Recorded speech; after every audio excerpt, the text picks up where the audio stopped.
ನಮಸ್ತೆ. ಬಿ ಗಣಪತಿ ಚಾನಲ್ಲಿಗೆ ಸ್ವಾಗತ. ಹರಿದಾಸರ ದಿನಚರಿಯ 50 ದಿನವನ್ನು ದಾಟಿ ಮುನ್ನಡೆದ ಯಶಸ್ಸಿನ ಗಾಥೆಯನ್ನು ಆಗಾಗ ನಿಮ್ಮೆದುರು ನಾನು ಚಿತ್ರಿಸ್ತಾ ಇದ್ದೇನೆ. ಈಗ ಕರ್ನಾಟಕದ ಇಡೀ ಒಂದು ದಾಸ ಪರಂಪರೆಯ ಬಗ್ಗೆ ಒಲವು, ನಿಲುವು, ಪ್ರೀತಿ, ವಿಶ್ವಾಸ ಇದ್ದಂಥವರ ಎಲ್ಲರ ಮನವನ್ನು ಗೆದ್ದು ಚುಂಬಿಸಿ ಹರಿದಾಸರ ದಿನಚರಿಯ ಚಿತ್ರ ವಿದೇಶ ಯಾತ್ರೆಗೆ ಹೊರಟಿದೆ, ಪ್ರಪಂಚ ಯಾತ್ರೆಗೆ ಹೊರಟಿದೆ. ಮೊದಲಾಗಿ ಸುರೇಶ್ ಕೃಷ್ಣಯ್ಯ ಅವರ ನೇತೃತ್ವದಲ್ಲಿ ಅಮೆರಿಕದಲ್ಲಿ ಈಗಾಗಲೇ ಭರ್ಜರಿಯಾದ ಹೌಸ್ಫುಲ್ ಪ್ರದರ್ಶನವನ್ನು ಕಾಣ್ತಾ ಇದೆ. ಹಾಗಾದರೆ ಅಮೆರಿಕದಲ್ಲಿ ಯಾವ ರೀತಿ ಪ್ರದರ್ಶನ ಆಗ್ತಾ ಇದೆ, ಅಲ್ಲಿಯ ಪ್ರದರ್ಶನದ ಫಲಶ್ರುತಿ ಏನು, ಅಲ್ಲಿ ಸಿನಿಮಾವನ್ನು ನೋಡಿದ ಕನ್ನಡಿಗರ ಅನುಭವ ಮತ್ತು ಅನುಭೂತಿ ಯಾವ ರೀತಿಯದ್ದು, ಅವೆಲ್ಲವನ್ನು ಒಂದು ಝಲಕ್ಕಿನ ರೂಪದಲ್ಲಿ ಆ ಅನುಭವಾಮೃತವನ್ನು ನಿಮಗೆ ಉಣ್ಣಿಸಬೇಕು ಅನ್ನುವ ಕಾರಣಕ್ಕಾಗಿ ಅವರದೇ ಆದಂಥ ಒಂದು ಮಾತುಗಳನ್ನು ನಿಮ್ಮೆದುರು ಚಿತ್ರಿಸೋಣ, ಬಿತ್ತರಿಸೋಣ ಅನ್ನೋದು ನಮ್ಮ ಉದ್ದೇಶ.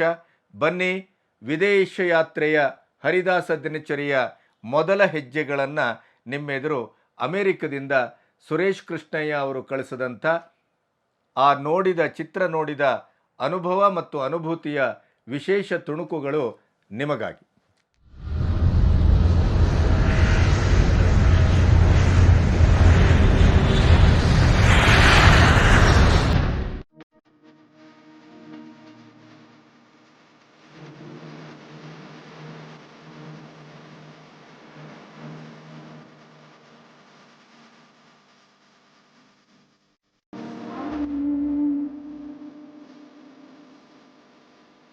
They gave some really good performances, and I really enjoyed the music, especially as a Carnatic music singer. Yeah. ತಾಯಿ ಅವರೆಲ್ಲ ಬೆಂಗಳೂರಲ್ಲಿ ನೋಡಿದ್ರು, ಬಟ್ ಅದೇ ಥ್ಯಾಂಕ್ ಯು ಸೋ ಮಚ್. ಇಲ್ಲಿ ರಿಲೀಸ್ ಮಾಡಿದ್ದ ಕಾರಣಕರ್ತರು ಯಾರಿದ್ರು, ಫಸ್ಟ್ ಆಫ್ ಆಲ್ ಅವರು ಥ್ಯಾಂಕ್ ಯು. ನಮಗೆ ಆಲ್ಮೋಸ್ಟ್ ಆ ಸೆಂಚುರಿಗೆ, ಆ ಟೈಮ್ಗೆ ನಮ್ಮನ್ನ ಟ್ರಾನ್ಸ್ಫಾರ್ಮ್ ಮಾಡಿ ತುಂಬಾ ಒಳ್ಳೆ experience. Kannada culture, it was reflected in every character, all the people who acted in the along with Shri Vidyabhushan. ಹರಿದಾಸರು ಅವರ ಒಂದು ದಿವಸನ ಹೆಂಗ್ ಕಳೀತಿದ್ರು ಅನ್ನೋದು ಇವತ್ತು ನಮ್ಗೆ ಗೊತ್ತಾಯ್ತು. ಸಿನಿಮಾ ಒಂದು ಬಹಳ ಇಂಪಾರ್ಟೆಂಟ್ ಮೀಡಿಯಂ. ಆ ಮೀಡಿಯಂ ನ ಒಳ್ಳೆಯದಾಗಿ ಉಪಯೋಗಿಸಿದ್ದಾರೆ. ನಮ್ಗೊಂಥರ ಪರ್ಸ್ಪೆಕ್ಟಿವ್ ಬೇರೆ ಇಟ್ಟಿದ್ದಾರೆ. ಎರಡು ರಿಯಲೈಸೇಷನ್ಸ್ ಇದರಲ್ಲಿ ಹೊಸ ತಿಂದು ಕೂತ್ಕೊಂತಾರೆ ನೋಡಿ, ಅವ್ರಿಗೊಂದು ರಿಯಲೈಸೇಷನ್ಸ್ ಬರುತ್ತೆ.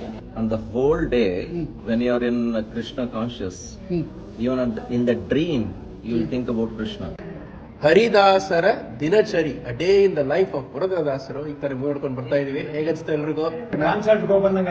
ಅಲ್ವಾ? ವಿದ್ಯಾಭೂಷಣರು ನಾವು ಕಚೇರಿ ಕೇಳಿದ್ವಿ, ಇದು ಸಿನಿಮಾ ರೂಪದಲ್ಲಿ ಬರೀ ಅವರ ಧ್ವನಿ ಬಹಳ ಮಧುರವಾಗಿ ಬರ್ತಾ ಇತ್ತು.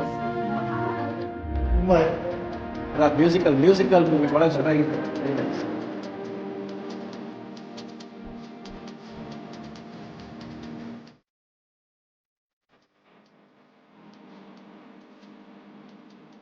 ಇದು ಸರ್ ಸಿನಿಮಾ ತುಂಬಾ ಚೆನ್ನಾಗಿತ್ತು. ದಾಸರೆಂದರೆ ಪುರಂದರರಾಯ ಅವ್ರು ಹೇಳಿದ ರೀತಿನೇ ಮೂವಿ ತುಂಬಾ ಚೆನ್ನಾಗಿದೆ. ಭಕ್ತಿ ಲೋಕಕ್ಕೆ ಹೋದ್ವಿ ಅಂತ ಅನಿಸ್ತು.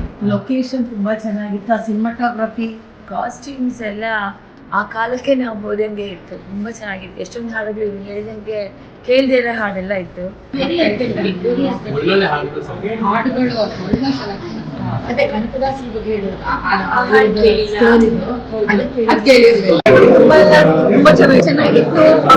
ಬಹಳ ಚೆನ್ನಾಗಿ ರಿಪೀಟ್ ಮಾಡಿದ್ದಾರೆ. ತುಂಬಾ ಚೆನ್ನಾಗಿತ್ತು. ಬಹಳ ಚೆನ್ನಾಗಿತ್ತು. ಎಂಜಾಯ್ ಫಸ್ಟ್ ಕ್ಲಾಸ್ ಆಗಿತ್ತು. 25 ವರ್ಷ ಕಷ್ಟಪಟ್ಟಿದ್ದಕ್ಕೆ ಫಸ್ಟ್ ಕ್ಲಾಸ್ ಆಗಿತ್ತು. ಯಶೋದೆ ಹಾಡು ಅದಂತೂ ಕಣ್ಣಲ್ಲಿ ನೀರೇ ಬಂತು. Wonderfully made movie. Overall good. ಭಕ್ತಿಮಯವಾಯಿತು. It was slow moving, but those are the times like 15th century. It was well made. ಒಂದೊಂದು ಕ್ಷಣನೂ ಎಂಜಾಯ್ ಮಾಡಿದ್ವಿ. We enjoyed it. Second time Bengaluru ನೋಡಿ ತಿರ್ಗಾ ಇನ್ನೊಂದ್ಸತಿ ನೋಡ್ತೀನಿ. ಇನ್ನೂ ಒಂದು ಅರ್ಧ ಗಂಟೆ ಎಕ್ಸ್ಟ್ರಾ ಆಗಿದ್ದಿದ್ರು ಚೆನ್ನಾಗಿರ್ತಿತ್ತು ಅಂತ ಅನಿಸ್ತು ಕೊನೆಗೆ.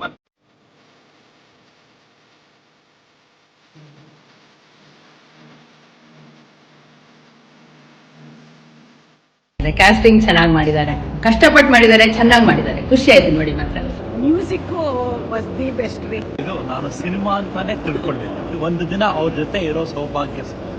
ತುಂಬಾ ಚೆನ್ನಾಗಿತ್ತು. ನಮ್ಮ ವಿದ್ಯಾಭೂಷಣರು ಅವ್ರನ್ನ ಬಿಟ್ಟು ಬೇರೆ ಯಾರಿಗೂ ಈ ಒಂದು ಪಾತ್ರ ಸೆಟ್ ಆಗ್ತಾ ಇರ್ಲಿಲ್ಲ. ಹಾಡು ಸೆಲೆಕ್ಷನ್ ತುಂಬಾ ಚೆನ್ನಾಗಿದೆ, ವೆರಿ ರಿಯಲಿಸ್ಟಿಕ್ ಆಗಿತ್ತು, ನಿಜವಾಗ್ಲೂ ಪುರಂದರದಾಸರ ಇಮೋಷನಲಿ ಇತ್ತು. ಬಹು ಸಮ್ಯಕ್ ಕೃತಮಸ್ತಿ ಏತತ್ ಚಲನಚಿತ್ರಂ. ತುಂಬಾ ಚೆನ್ನಾಗಿ ಮಾಡಿದ್ದಾರೆ. This movie prescribes the essence of devotional bhakti. ದಯವಿಟ್ಟು ಯಾರು ಶೋ ನೋಡಿಲ್ಲೋ ನೆಕ್ಸ್ಟ್ ಶೋ ಬುಕ್ ಮಾಡಿ ಮೂವಿ ನೋಡಿ ಅಂತ ಹೇಳಲಿಕ್ಕೆ ಇಷ್ಟಪಡ್ತೀನಿ. Thank you so much. ಗದಗದವನು, ನಮ್ಮೂರಲ್ಲಿ ವೆಂಕಟೇಶ್ವರ ಮತ್ತೆ ಪುರಂದರದಾಸರದು ತುಂಬಾ ದೊಡ್ಡ ಬಳಗ ಇದೆ.